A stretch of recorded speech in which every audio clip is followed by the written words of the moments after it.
Senator from Minnesota.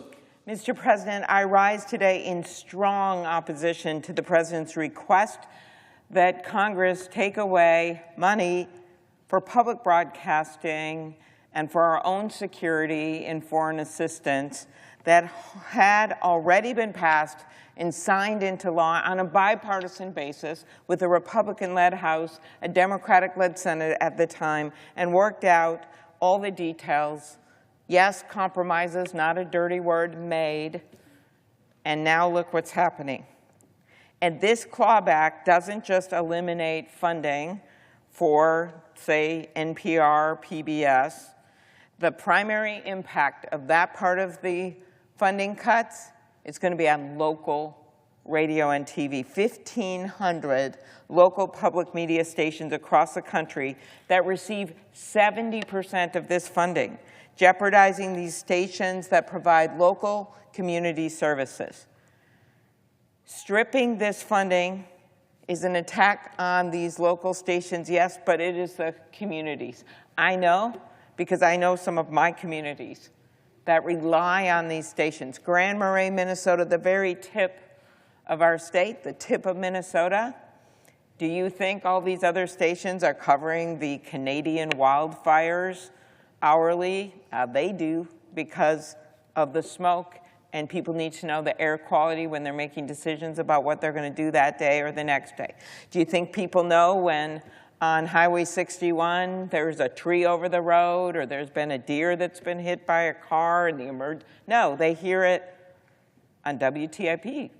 Or in Bemidji, Minnesota, which has had some really, really difficult storms lately that took down so many structures and houses.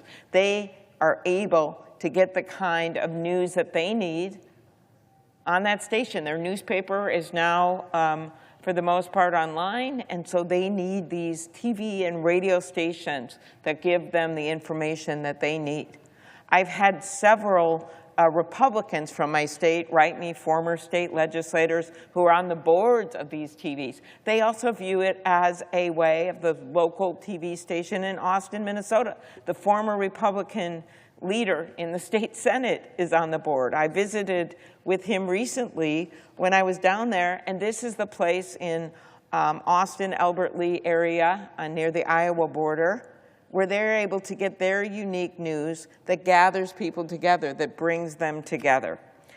And then there's the emergency alerts. Earlier this month, we were tragically reminded of the importance of this. Texas, New Mexico, the fires in Arizona. We rely on this information in local communities to know what to do and what's safe. This isn't a partisan issue. 77% of Republicans and 78% of Democrats report relying on public radio for emergency alerts and news. That's part of the reason why for a half a century we have agreed on a bipartisan basis in the U.S. Senate to invest in public broadcasting. Yet now, congressional Republicans are using a partisan process to rubber stamp the president's unchecked power and rip away these resources, despite the fact that the American people support this on a 2-to-1 margin. I think about these stations in Duluth, in Granite Falls, in Austin, and every week 20 million people across the country actually listen to radio programs that were started out of our local Minnesota Public Radio, maybe Prairie Home Companion. They're listening to some of those former broadcasts, and they make them smile, and they make seniors feel happy when they're alone in the assisted living. Or maybe Marketplace, that also started in my state, and they're able to get the facts. They're able to get news about what's happening with the economy and interesting stories. I think a constituent of mine said it best. Public media serves us in many ways. We live in the middle of the country. We only watch PBS and listen to public radio, which provides local news coverage, arts programs, and thoughtful discussions on a wide variety of topics, in their words, without loud argument or obnoxious advertising. It provides information on local disasters, such as we recently experienced here in Bemidji. That's where Paul Bunyan is from, or that's where the statue is. Because of the reporting done on that devastating event, we were able to learn what was happening to the people and how we could help.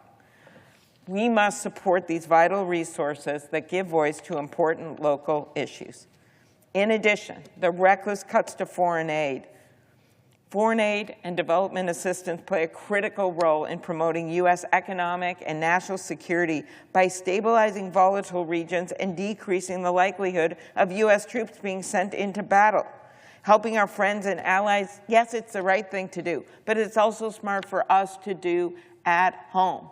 I have, with Republican members of our congressional delegation in Minnesota, stood up together at press conferences to make sure we keep sending foreign aid, this is in the last 5 years, to Somalia, because we know the threat if we just close our eyes to what our terrorist forces trying to go up in leadership and take over regions of these countries, we know what happens. But if we just turn our back, you're going to find out what does happen. And it's not pretty, and it is not good for the United States of America. And it's certainly not good in our back and forth that we have with China and China's continuing investment in other parts of the world, whether it is infrastructure in Africa or sending food to countries in need. This rescission would also weaken our global health programs. These programs not only show humanitarian leadership, they also keep us safe. You can't just put your head in the sand and hope that Ebola doesn't come your way, which we were able to at least limit its horrific spread by the work that we did overseas. Or bird flu, we've seen what happened there. Or what's happening right now in the southern border with screwworm. We are having this debate as we are seeing the grave results of dismantling USAID. In the midst of an intensifying war in Ukraine, the rescission would also drastically cut funding from the account that provides economic assistance to our partners. You think about the President's work in the Mideast, and the potential for extending the Abraham Accords and the potential for a peace deal there, well, that is not going to be helped if we cut off the foreign aid to some of our only allies that are in the region, countries like Jordan. Foreign aid is about demonstrating leadership and compassion, but it is also about security. To conclude, as a daughter of a newspaperman, I know how important public media and the free press are to strengthening our democracy. Hacking away at public broadcasting and international aid is not just short-sighted, it's dangerous.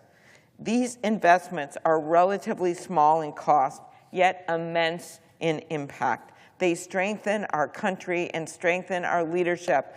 And we ask our colleagues on the other side of the aisle to look at what this means for our role in the world. We have 3 independent branches of government. We have a process that, just as Senator Murray is here, that Senator Collins and Senator Murray showed just last week, can be bipartisan, where we agree on budget amounts going forward. We have the power of the purse. We're Article 1 in the Constitution, and we better show our power instead of just being rolled and being members over there who are rubber stamping this president. Stand up and do your job. Thank you, Mr. President. I yield the floor.